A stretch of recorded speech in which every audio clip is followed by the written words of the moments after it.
Shawns Strickland is probably, by traditional standards, one of the strongest men on planet Earth. He can literally beat up almost everybody. He's about to make a ton of money in his next UFC fight, and he's already incredibly famous. But there's another layer of strength that I think he showed on Theo Von's most recent podcast when he opened up about his childhood abuse. Today, what I want to do is break down what you can learn from this. And specifically, I want to take it from Theo's perspective. While I hope that you get the opportunity to open up like Shawn did and maybe you'll learn something, far more common is that you will be with someone who is trying to open up to you, who is seeking help. And most people in the world today do not know how to help in these situations. So I want to walk through what Theo did. And first, we'll just set the stage with what Shawn was going through. I mean, I remember like being a little kid, so I would always miss school because my dad would get home drunk, start drinking at like 6. He would get home at like 7 and like just be up until like 3 a.m, just like tell my mom, tell my mom she's a whore, he's gonna kill her. Like sometimes when people talk about very difficult experiences in their life, they might laugh or smile. And this is actually indicating a level of emotional separation. Now, you don't have to push anyone to connect with what they're saying emotionally, but just notice how that's gonna evolve over the course of this conversation. So I remember like I used to sit there and just kind of like hug my mom's leg in the kitchen. Mm-hmm. You know, like we had this little nook and she would like go in the nook and I would just sit there like all night long. I'm by like the feet of my mom and my dad like, oh, I'm going to fucking kill you and this and that.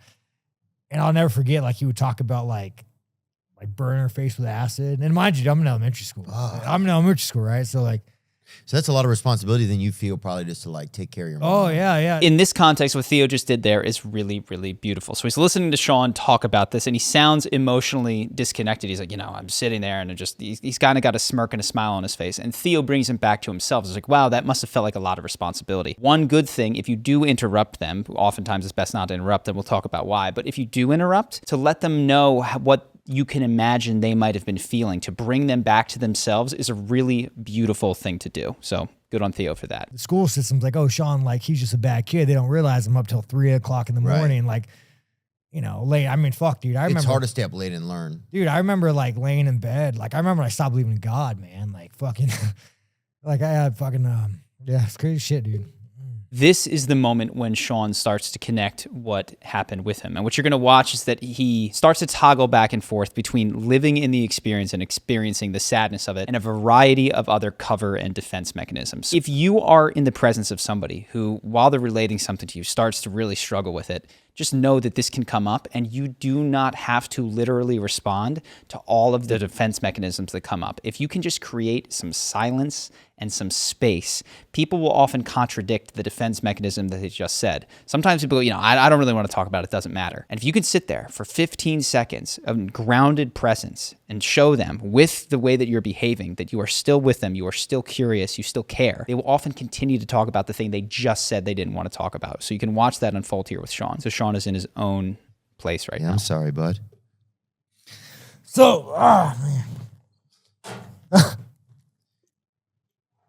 I'm sorry, buddy. That's all good, dude. So what Theo is about to do here, I think, is the most beautiful part of the whole conversation. Just some things to be aware of. On Shawn's end, you're going to see him start to laugh. He's going to start flexing his fist. These are ways of containing an emotion that is starting to come up inside of you. So as soon as he said that he stopped believing in God, that was the moment where he stopped dissociating from his experience and just sort of talking about it like, it's crazy stuff, and was now in the memory and in the experience and in the pain. And so he's going to start grabbing with his fist. If you notice someone doing this or you feel yourself doing this or you're choking, that means that you are oftentimes grabbing for control. And there's nothing wrong with grabbing for control. In fact, there's probably many times in your life where if you cried, you would have been teased, made fun of. If you opened up to someone, it wouldn't have been safe and they would have used it against you. So these body language things that we do where we stuff down our breath and we start grabbing with our fist, they can be indicative on the one hand of reliving anger, but more common is that it's trying to grab onto, don't let this out in this moment. So you're going to see him start flexing his hand. Theo, on the other hand, does a really good job here of just staying with him. He doesn't give advice. He doesn't tell him everything's okay. He doesn't tell him look on the bright side. He is just present with him. And this is the number one thing I hope that you take away from this video is this moment from Theo. We don't have to talk, man. I can just sit here with you for a minute. Oh, fuck.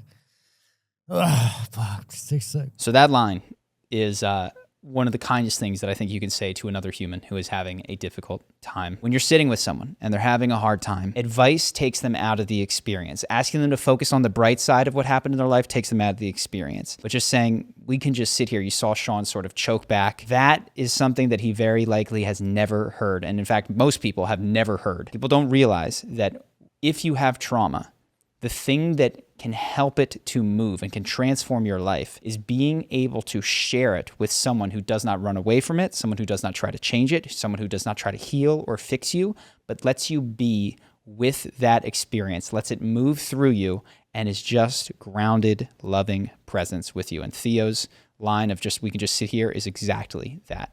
I can just sit here. We can just sit Nah, here. it's all good, dude. 6 seconds, just process it. I think it's one of the hard things that people don't understand, but like trauma, you know? Yeah. You see the flexing in the hand?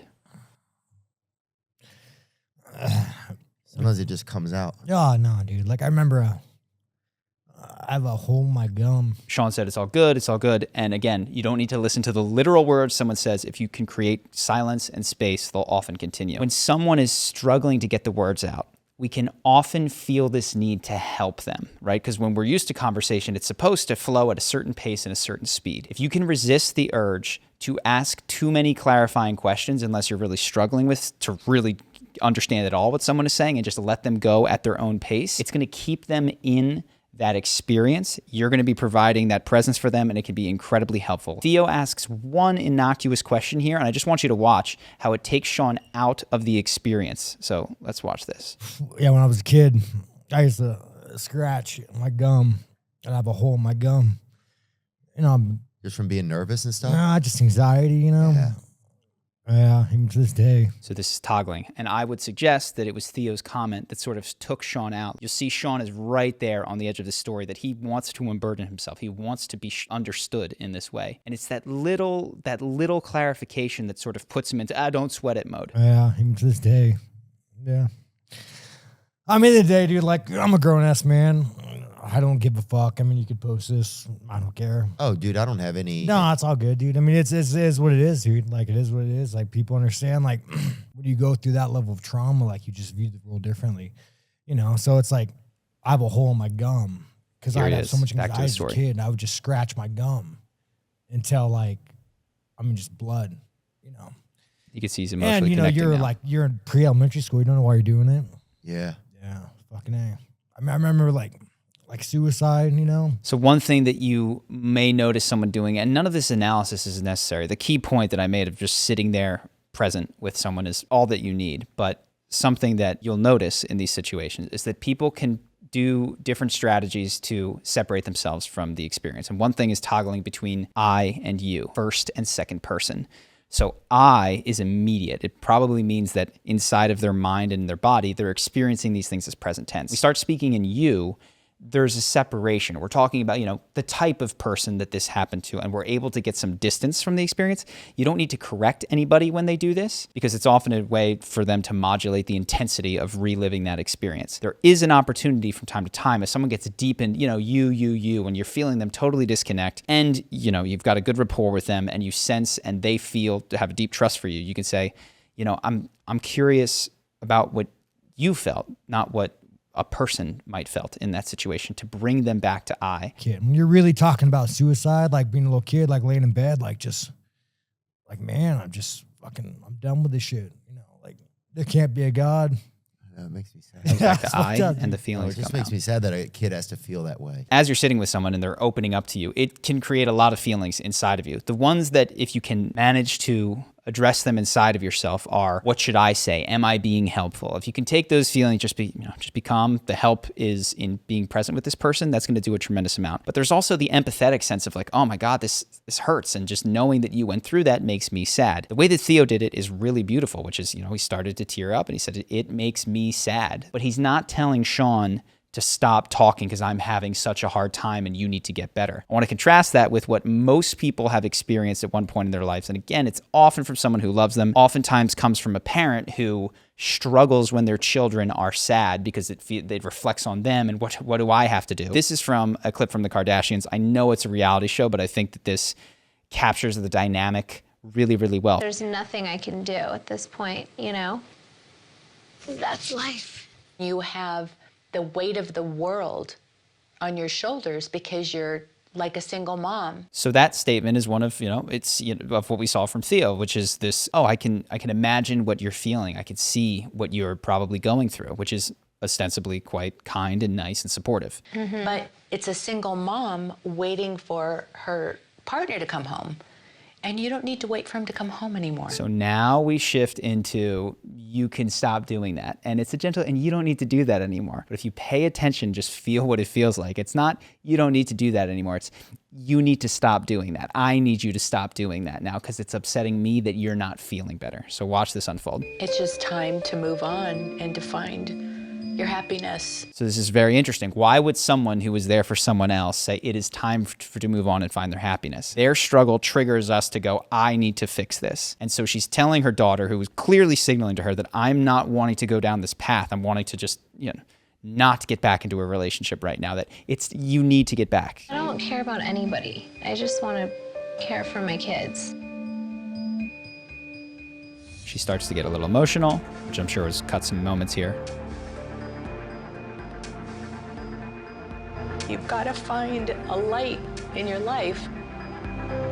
And it breaks my heart to see you in pain. So this is something that a lot of us have experienced, which is we start having a hard time. We shed a tiny bit of a tear out of our eyes, and someone who we love, and oftentimes it's a caretaker, breaks down around us and says they communicate to us that they can't handle our pain. And then we become people who do not open up to other people because we learn that if we share our struggles with them, it just adds to the problem of now I've got to caretake myself and this other person who is really unhappy that I'm not feeling well. The healing cure that they need is to learn that there are people in the world that can sit with them in their problems, not take on their problems, and support them without having to give advice, fix them, do any of that stuff, which is exactly what I wanted to show in Theo, which is why I think it's so important, because there's really not many examples of it out there in the world. Because if people don't get the chance to process their trauma with someone who cares about them, who is grounded, if they don't have access or they don't feel comfortable with therapy or whatever it is, really bad things can happen and the cycle can continue. And I think the first line against all of that is people's friends and loved ones. So I wanted to make this,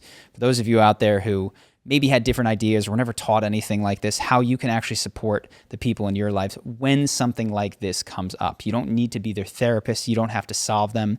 Truly, that grounded presence and that willingness to sit with someone, that's going to make some uncomfortable feelings come up in you, but if you can sit with those as well, it is such a service to them and the world. I hope that you guys have enjoyed this video. If you'd like more like it, please let me know. I will catch you guys in the next one. Take care.